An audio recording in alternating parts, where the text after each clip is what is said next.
তাদের সাথে কোমল আচরণ করতে হবে, তাদেরকে ধমক দেওয়া যাবে না, তাদেরকে হাদিয়া দিতে হবে, তাদের কাছ থেকে দোয়া নিতে হবে। তাদের কাছ থেকে যদি দোয়া নিতে পারেন, আপনার দুনিয়া এবং আখিরাতটারে উজালা করে দিবেন কে? আর জোরে বলেন কে? ইবাদতের বড়াই দিয়ে ইবাদত করে কেউ কোনোদিন জান্নাতে যেতে পারবে না। মা বাবার দোয়া, আল্লাহর রহমত ছাড়া কেউ কোনোদিন জান্নাতে যেতে পারবে না। জান্নাতে যদি যেতে হয়, সর্বপ্রথম আল্লাহর ইবাদত করতে হবে, ঈমান আনতে হবে, ঈমান। তারপরে আল্লাহর ইবাদত করবেন, শিরিক মুক্ত ইবাদত করবেন। আর আব্বা আম্মার যদি খেদমত করেন, আপনার দুনিয়া ও আখিরাতটারে কামিয়াবি দান করবেন কে?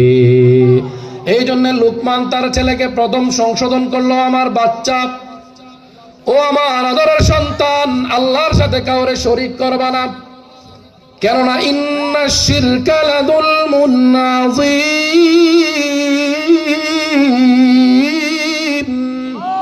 শিরিক হচ্ছে সবচেয়ে বড় গুনাহ। কেমন গুনাহ? কেমন গুনাহ? সৃষ্টি হয়ে আপনি আপনার স্রষ্টার সাথে শত্রুতা করেন, এত বড় গুনাহ, এত বড় বেয়াদবি। স্বয়ং আল্লাহর সাথে যুদ্ধ করার শামিল হচ্ছে শিরিক। পড়েন নাউজুবিল্লাহ। আমাদেরকে এই হাত দিয়েছে কে?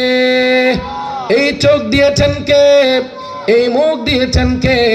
হাত আর চোখ, মুখ দিয়ে, কপাল দিয়ে সেজদা করব কার? জোরে আওয়াজ করে বলেন কার? আল্লাহর দরবার ছাড়া অন্য কোনো দরবারে সেজদা দেওয়া যাবে নাকি? আপনি মসজিদেও নামাজ পড়েন, মাজারেও যায় সেজদা দেন, এমন লোক আপনাদের সমাজে আছে না নাই? না আপনাদের বাঙ্গুরিতে